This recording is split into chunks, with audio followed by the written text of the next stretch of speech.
Okay, this is my audience. Give me a sec. Hello. Today I will be explaining how to play Cribbage and just a little bit about it and the origin and stuff.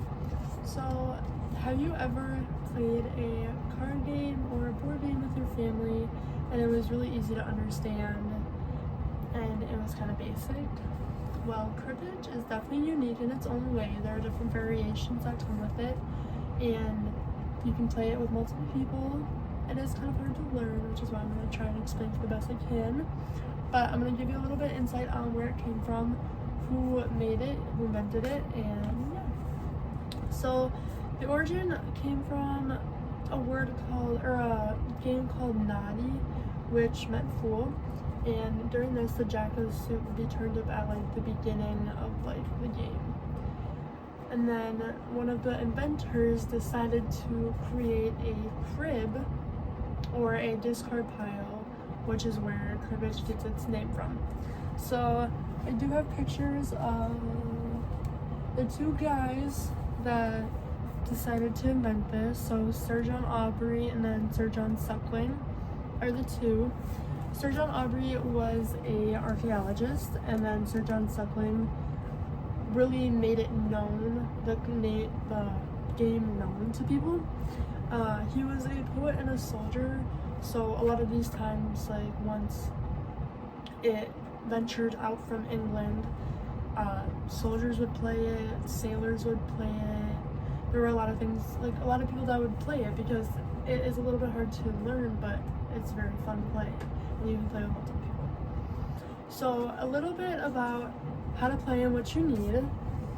So you are gonna need a deck of cards, a cribbage board, and then 2 to 4 people. Normally, if you have 4 people, you're gonna want to pair up. So 2 and 2, it kind of just makes it easier. This is what a cribbage board looks like. There's different kinds. So as you can see here, there's pegs in here as well, but you can see the start and then it goes up around and then here to the finish. And I will get to the different points and stuff that you can have for like the different pegs. So how to play. So there are 2 parts to playing. There is the play and then there's the show. So the play is before people start counting their cards up.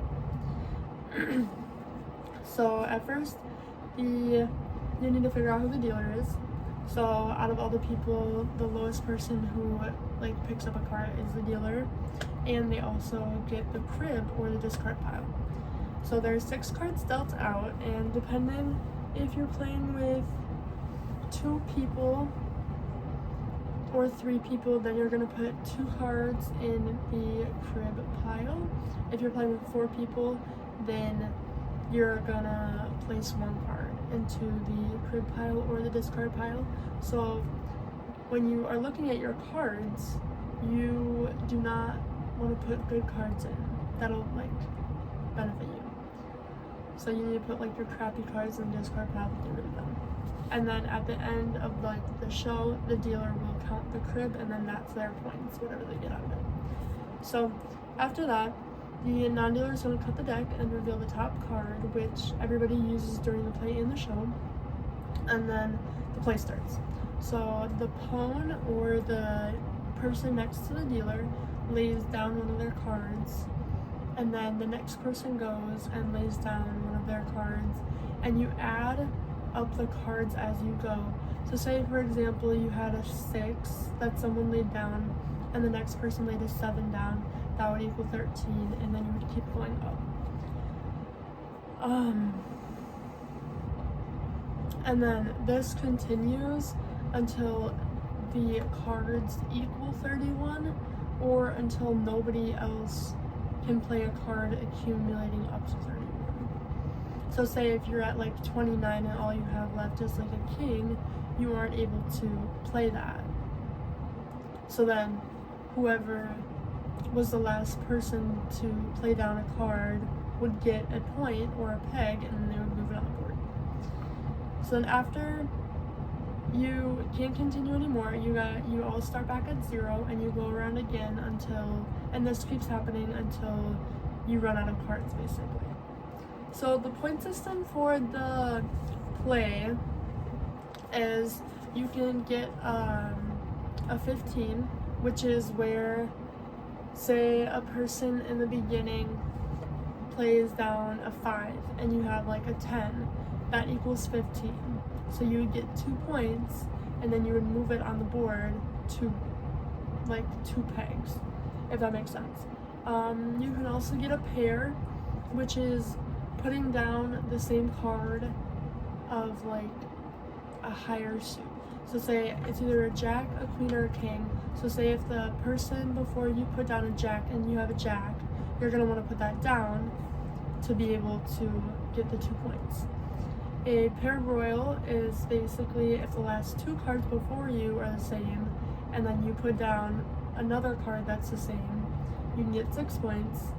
And then if the value is less than 31, which I was talking about before, you just get 1 point for having the last card, but if it equals 31, then you get 2 points. So after that, the play's done, the show begins.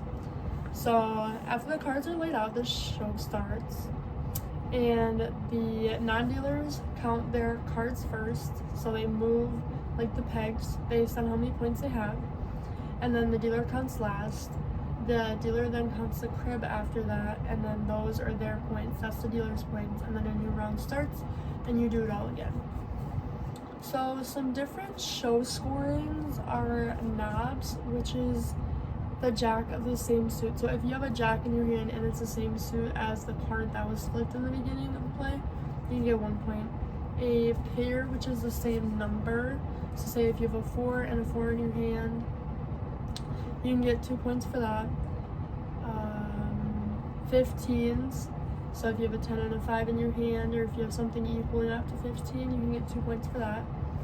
A pair royal, which is 6 points, so it'll be 3 cards of the same number. And then a double pair royal is 12 points, and that's 4 cards of the same number.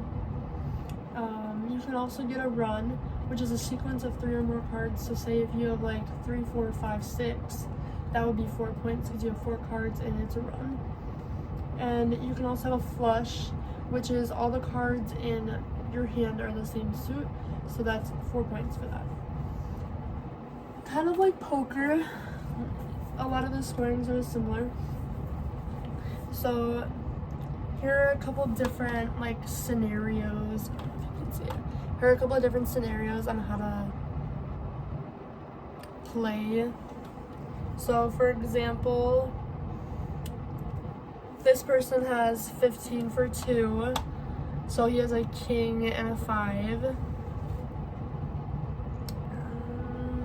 This guy has a pair, an 8 and an 8, so that'd be 2. They have a run here, run somewhere up here, yep. So that's 4 pegs since they have a run.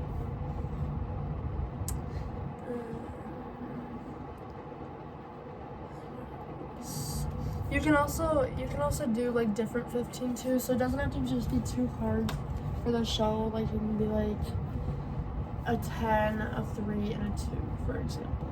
So yes, but cribbage is definitely fun to play. I enjoy playing it just because me and my family have always played it and I grew up playing it, so that was always fun to me whenever we would go on long trips or whenever we got bored. But it can definitely get competitive really fast. You just have to really understand it, and once you get the hang of it, it becomes really easy and you kind of feel dumb almost for not understanding it in the first place. But if you're definitely a visual learner, this would be a good game for you. If you like math, if you like competitiveness, definitely I would recommend having this game. So yeah.